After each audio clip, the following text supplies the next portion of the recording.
A Fox News alert: the Trump administration's crackdown on illegal immigration now underway. There will be ICE raids in 9 cities, but protesters and elected officials could make things difficult for ICE agents. Joining us now, the acting ICE director, Matt Albence. Mr. Director, what is happening this morning at this moment? Well, I won't speak to specifically anything that's going on in an operational perspective. The overarching concern when we conduct any sort of enforcement operation is the safety and security of both our officers that are conducting the operation as well as the public.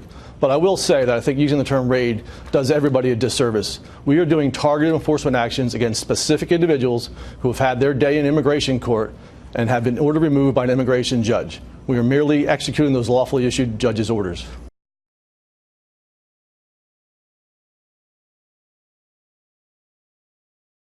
It's America's first major storm of the season.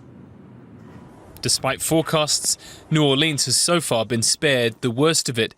But Tropical Storm Barry, now no longer hurricane strength, only recently made landfall. Quite concerned about this storm. It remains a very dangerous storm, particularly with regard to the amount of water that could be dropped in those areas in an already full river basin. The storm isn't as fast as it might have been, and a slow storm means more flooding. So Louisianians are bracing for rising rivers and storm surges. After Hurricane Katrina in 2005, in which 1,800 people died, artificial defences were upgraded, but not all of them. Some levees, like near the town of Myrtle Grove on the Mississippi River, are still subpar.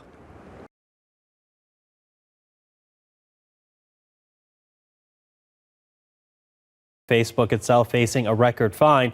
The U.S. Federal Trade Commission has reportedly approved a roughly $5 billion settlement against the social media giant. Now, this follows an investigation into privacy violations and comes on the heels of the Cambridge Analytica revelations last year. Our Dominic Velitis brings us the latest from London. Well, the FTC began investigating the company back in March of 2018 after allegations that Cambridge Analytica, a now defunct British political consulting firm, had accessed the data of millions of Facebook users, and that information was then used to profile, target and influence voters during political campaigns, including the 2016 US presidential election and the UK's Brexit referendum. Now, the focus of this investigation was whether Facebook had violated an agreement stemming from a previous FTC probe to better protect user privacy.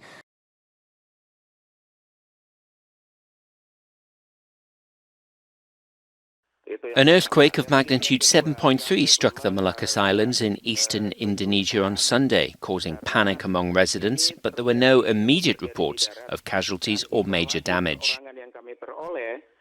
The quake occurred at a depth of 10 kilometres in an area around 170 kilometres southeast of the city of Ternate, according to the US Geological Survey. At least 7 aftershocks stronger than magnitude 5 were recorded following the main quake, according to the Indonesian Meteorological Agency. But the agency said that the quake was not in danger of causing a tsunami.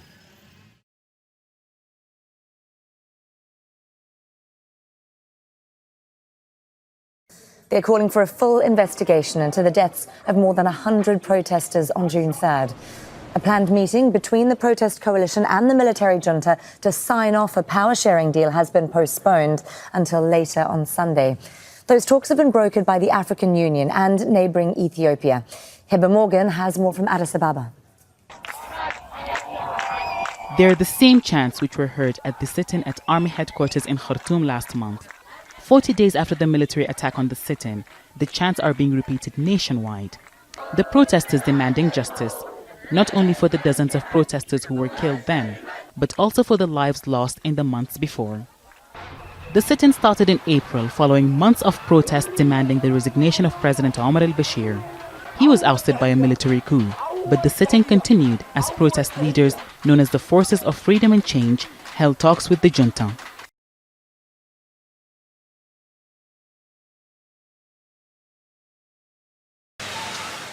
Cars and motorbikes buried in mud after rivers quickly rose above their danger levels and burst their banks.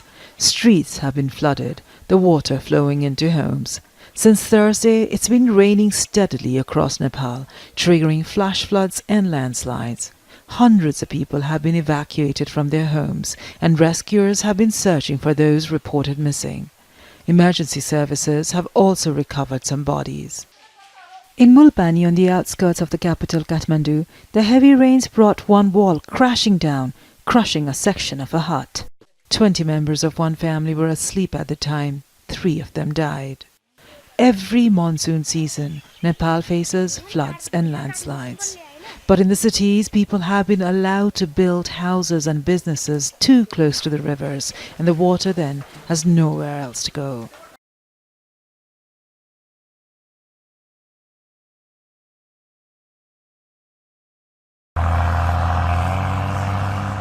A mountain of waste. This is where 2,000 tons of East Delhi's rubbish is dumped every day. People living around the site say it's affecting their lives. As you can see, the smell here is unbearable. If the wind blows towards us, then it's difficult to eat food at home. It is such a mess here. The rubbish dump doesn't just smell bad, it's also dangerous. Methane gas from the waste sparks fires, releasing toxic fumes. Ghazipur began as a landfill in 1984 but reached its capacity nearly 20 years ago. Trucks continue to dump rubbish here despite Delhi's governor banning them after a part of the hill collapsed 2 years ago, killing 2 people. It's estimated Delhi produces 14,500 tons of waste every day.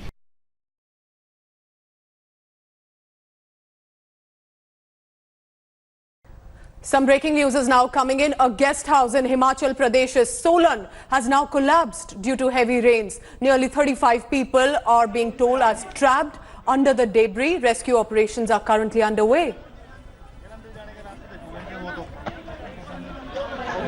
These are the visuals on your screen coming in from Solan. Remember, that's a hilly terrain, and it seems that in the recent rainfall, these are the visuals of a guest house that has collapsed.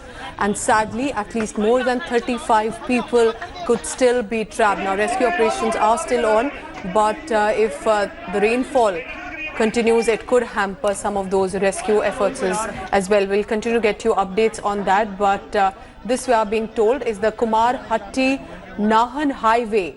And near that, there was a small restaurant, a dhaba, and a guest house.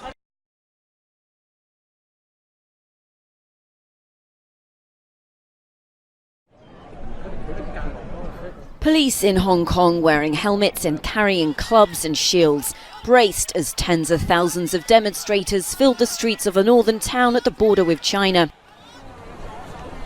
Sweltering in heat of 32 degrees, protesters in surgical masks block roads with metal barriers and wave colonial-era or American flags and banners, calling for Hong Kong's independence from China. Protests that began in opposition to a proposed extradition law have swelled to include complaints about an influx of Chinese into Hong Kong, demands for the resignation of Chief Executive Carrie Lam and other domestic issues. And on Sunday, several hundred reporters held a silent march against alleged police violence.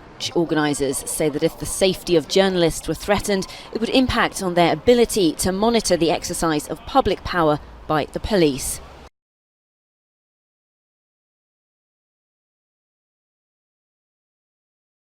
China's first domestically built polar research vessel and icebreaker, the Xuelong 2, has entered official service in Shanghai.